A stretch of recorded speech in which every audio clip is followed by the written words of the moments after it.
Queria agradecer e trazer a fala para a professora Emília Maricato.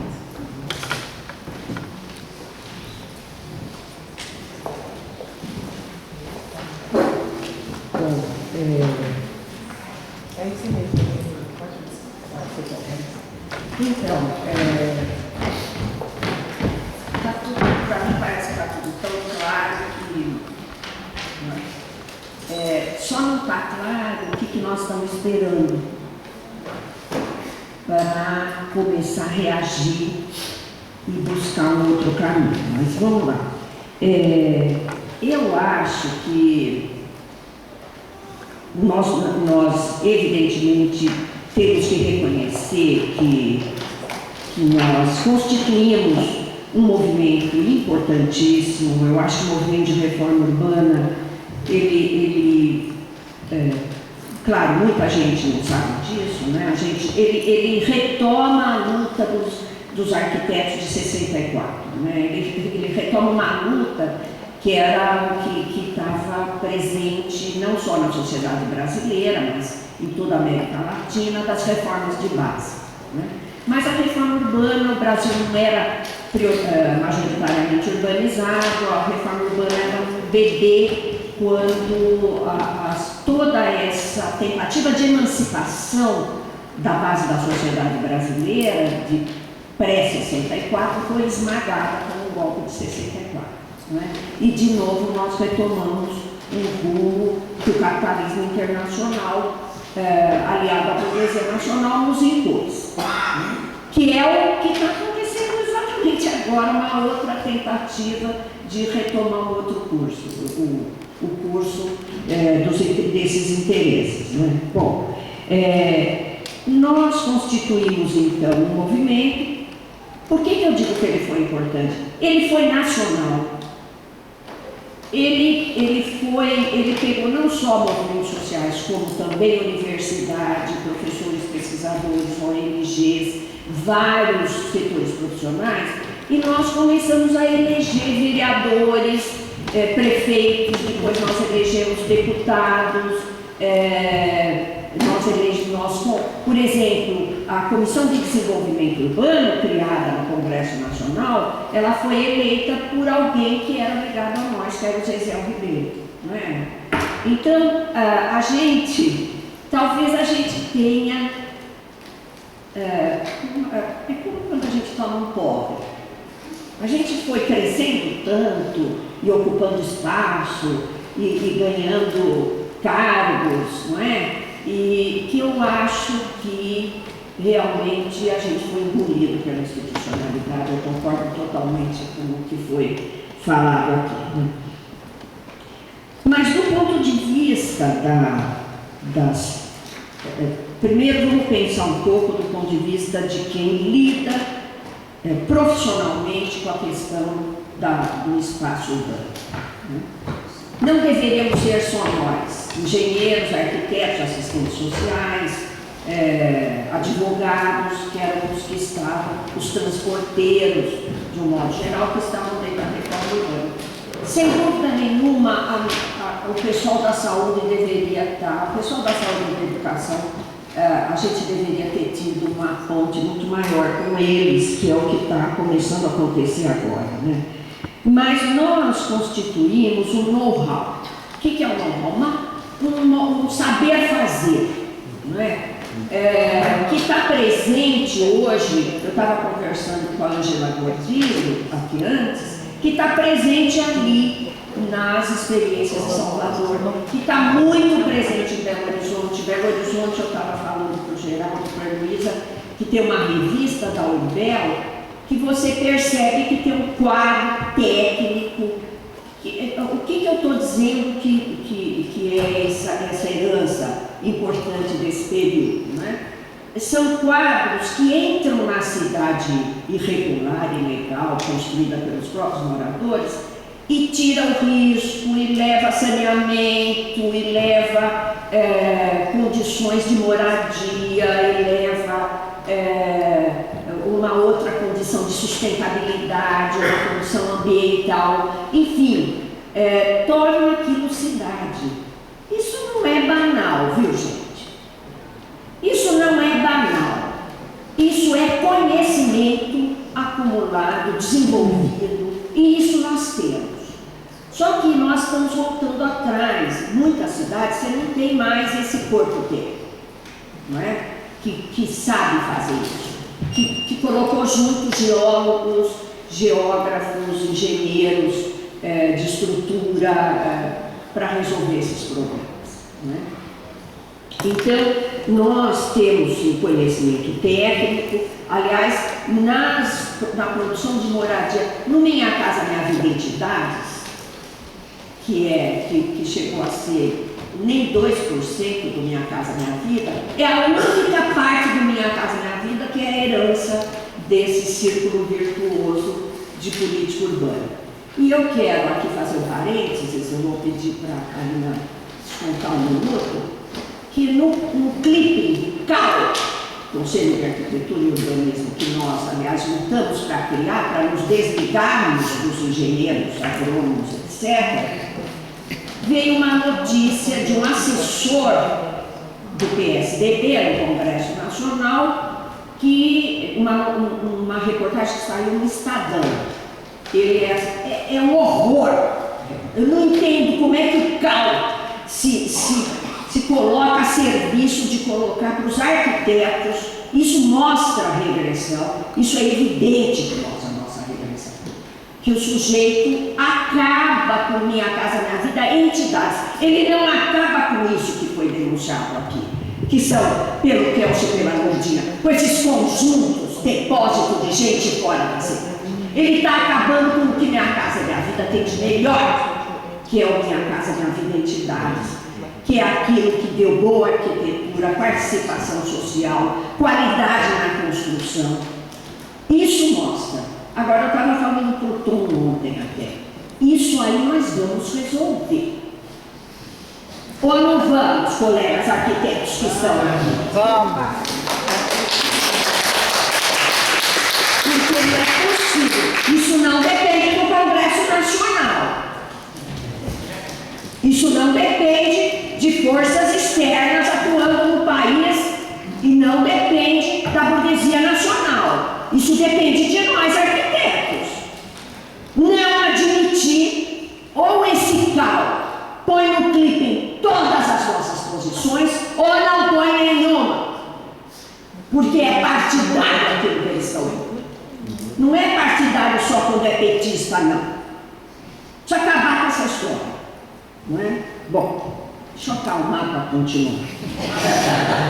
Então, nós conseguimos a aprovação de um arcabouço legal impressionante. O penúltimo, que foi a Lei de Mobilidade Urbana, é impressionante. Se o Estatuto da Cidade já foi festejado no mundo inteiro, essa Lei de Mobilidade, o carro é a quarta prioridade na Lei de Mobilidade. Vocês imaginem, está tudo de ponta cabeça realmente, lei, né? Para quê, né? Então, e também conquistamos propostas políticas, projetos importantes, não é? Nós tivemos, então, períodos em cidades brasileiras, muitas, onde nós tivemos anos de aplicação dessa política virtuosa, né? Olha, Recife, Porto Alegre, Belo Horizonte, Salvador, São Paulo, Belém, Brasília, Rio de Janeiro, Favela Bairro era um grande plano antes das grandes empreiteiras tomarem conta e desvirtuar o programa, né? Bom, o importante, acho que eu já estou no meio da minha fala, aqui dos 15 minutos, o importante, e eu tenho me dedicado a isso, eu tenho me dedicado a falar para jovens, que eu estou impressionada com a nova geração, que é, eu não sei que fenômeno que é esse, tenho discutido com muita gente até para entender o que acontece, por que de repente vem uma geração que é ética, que luta pela escola pública, que não quer se envolver com política partidária, que é ruim, na verdade. Mas tem um lado interessante também que a gente precisa discutir que o ego os egos são deprimidos em função de uma certa horizontalidade, etc. Mas também eu tenho me dedicado a tentar fazer com que a nossa ficha caia, né? Nós estamos numa transição de ciclo, talvez já entramos no outro ciclo a partir do dia 17, não é? De abril. Esse ciclo que nós estamos atualmente, ele não começa no dia 17 de abril.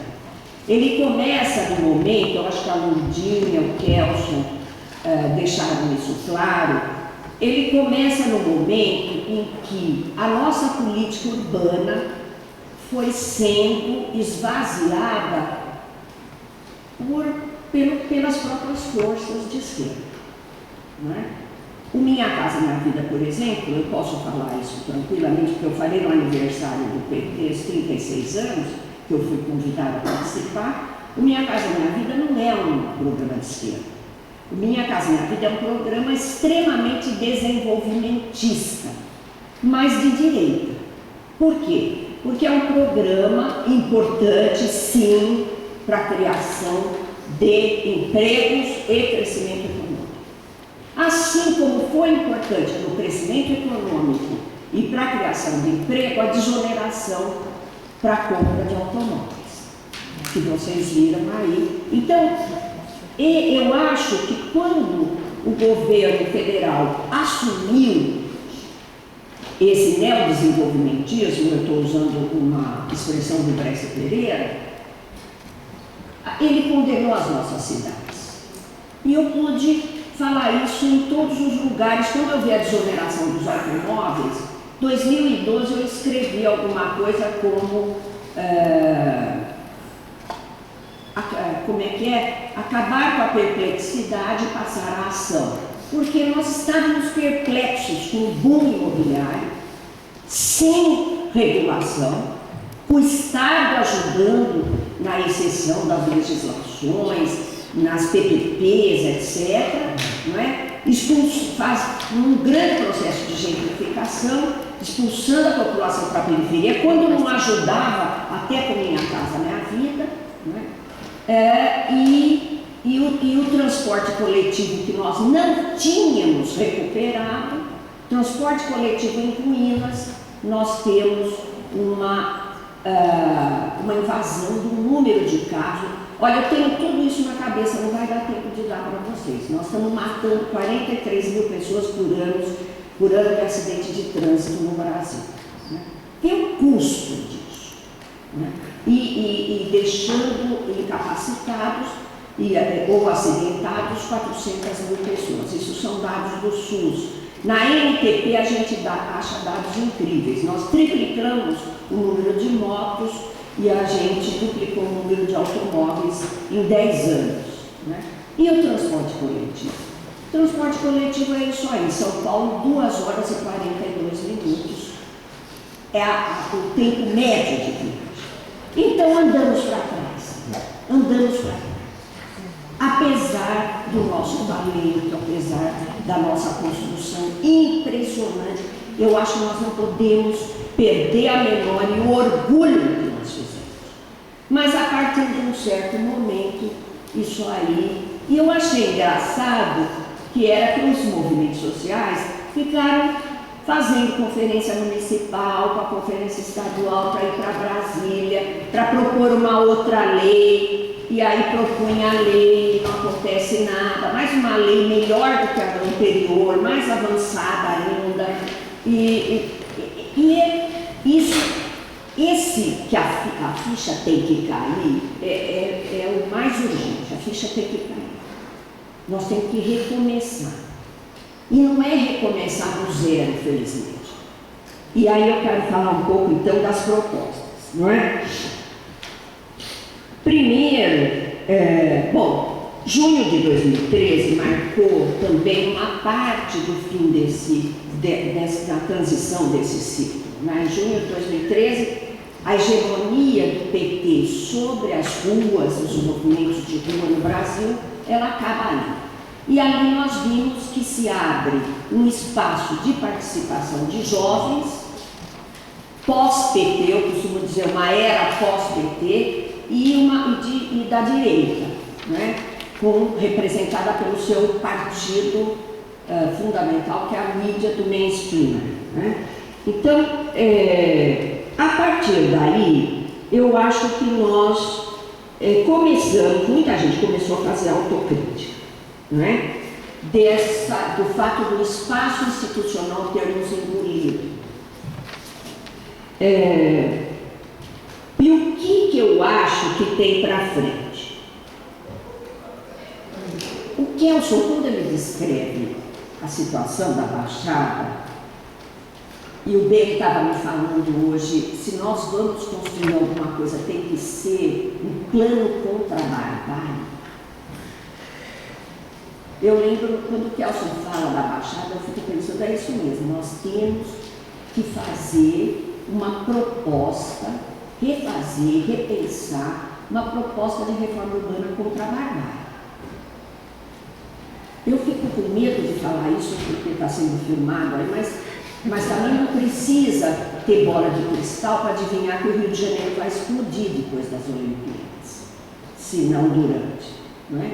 Por causa da condição incrivelmente desumana e cruel que os investimentos foram concentrados, não nisso que está sendo necessário, que é o saneamento, pelo amor de Deus, das periferias, que são que é a água, o esgoto, para eliminar essas epidemias do mosquito que está dando um baile na gente, não é? E também da mobilidade. Mas, e pensando na barbárie, eu achei tão legal o Kelson trazer o negócio das igrejas, porque eu voltei a participar fui convidada, felizmente fui convidada, para participar de reuniões dos movimentos sociais em diálogo com o Papa Francisco, que é o maior estadista que nós temos hoje no mundo, gente. Quem não leu, leia Laudato Si. É o melhor documento sobre o meio ambiente que eu já li, que nós temos atualmente, sem dúvida nenhuma. E eu fico pensando que realmente, sem a gente começar a ter uma entrada na subjetividade, na arte e na cultura, que é o que mobiliza muitos jovens da periferia, na religiosidade, na espiritualidade. Vocês estão estranhando eu falar isso, mas eu acho fundamental que a gente também entenda mais esse universo popular, não é? E nessa ida minha para Mariana, que é justamente onde foi marcado esse encontro desses movimentos sociais, eu percebi que a Igreja Católica ela está mudando, ela está vindo a partir da inspiração desse Papa, e que isso pode também contribuir muito com essa unificação das forças, que eu acho que é muito importante para onde a gente deve convergir. Do ponto de vista, então, nosso, eu acho que nós temos que repensar propostas, sempre levando em consideração, o Kelson e a Lourdinha falaram bastante nisso, muitos de nós vão para o aparelho de Estado. Eu acho ótimo ter gente competente, tecnicamente, honesta, dentro do aparelho de Estado. Mas eu acho que a maior parte de nós tem que ficar independente na sociedade. E essa é uma das grandes autocríticas que nós temos que fazer, como já foi colocado aqui.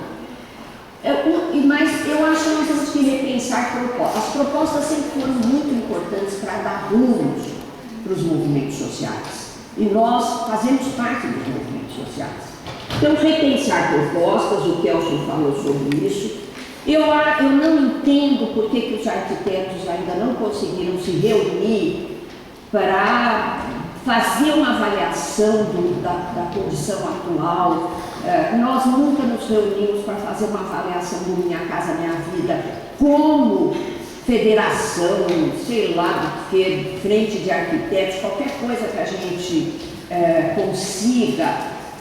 Nós somos 130 mil no Brasil. Eu falei, não é possível que a gente não consiga chegar em 10 mil, que já não é pouco, para dizer o que nós pensamos do Minha Casa Minha Vida, ou de onde dá para ir, de onde nós estamos partindo, para onde nós podemos ir, né? Eu acho que nós também temos que nos aproximar do pessoal da saúde. Eles estão nos reivindicando. Eu, pelo menos, não consigo nem mais atender todos os convites da área de saúde, porque o pessoal já está percebendo que as epidemias que são devidas ao mosquito têm a ver com o processo de urbanização, né? E eu acho que nós temos também que ir para a base da sociedade, aprender e ensinar. Porque é assim que a gente faz, não é? Não vamos diminuir o que a gente sabe, mas também não vamos querer ir lá só ensinar, porque isso aí a gente já sabe que não funciona, não é?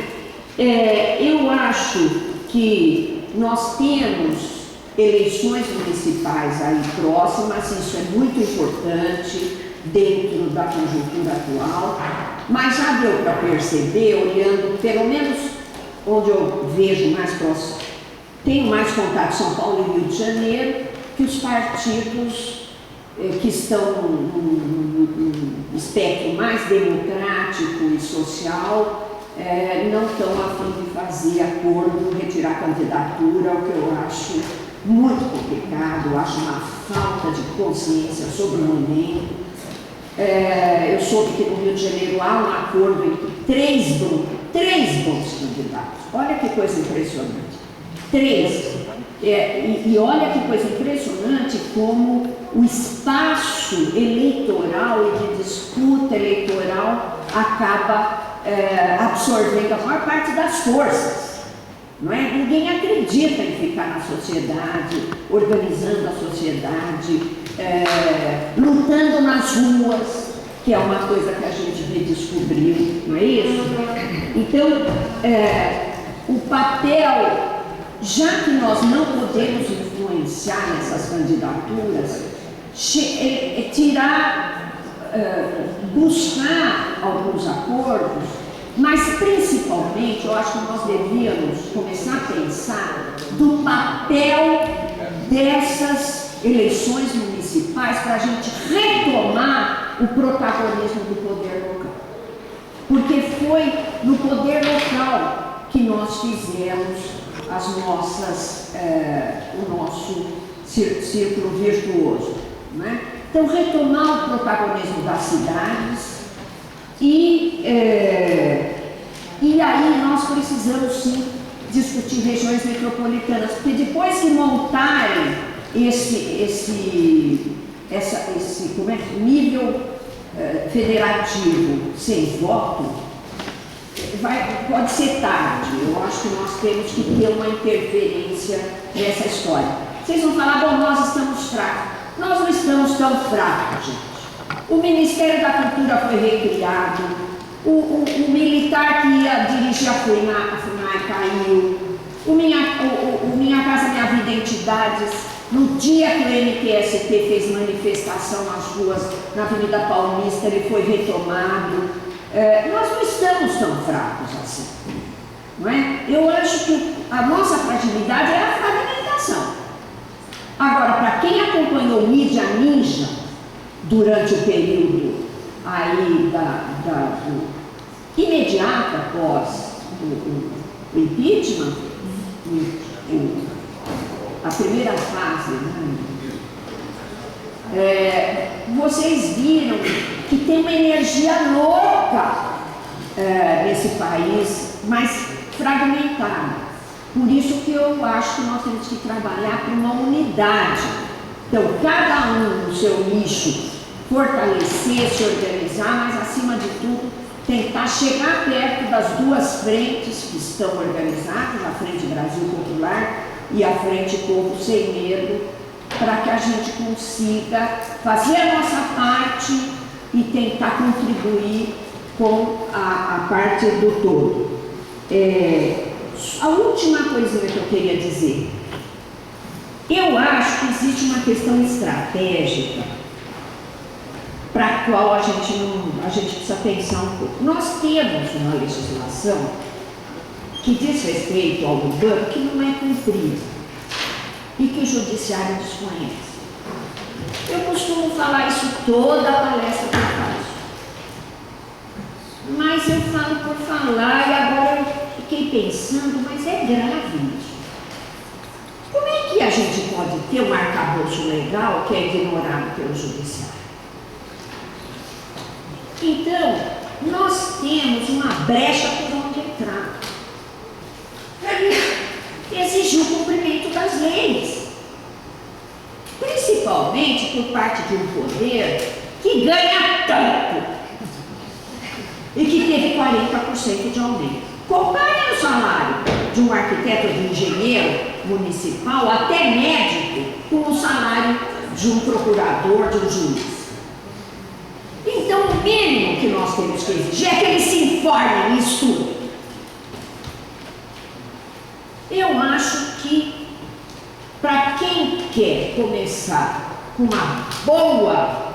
um bom gancho, essa discrepância entre discurso e prática, e lei e prática, é muito boa para minar a parte mais conservadora e reacionária, não é?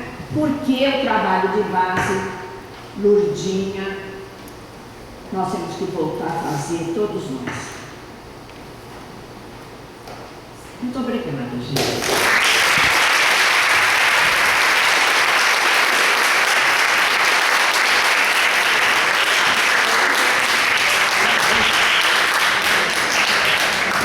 Gente, nosso debate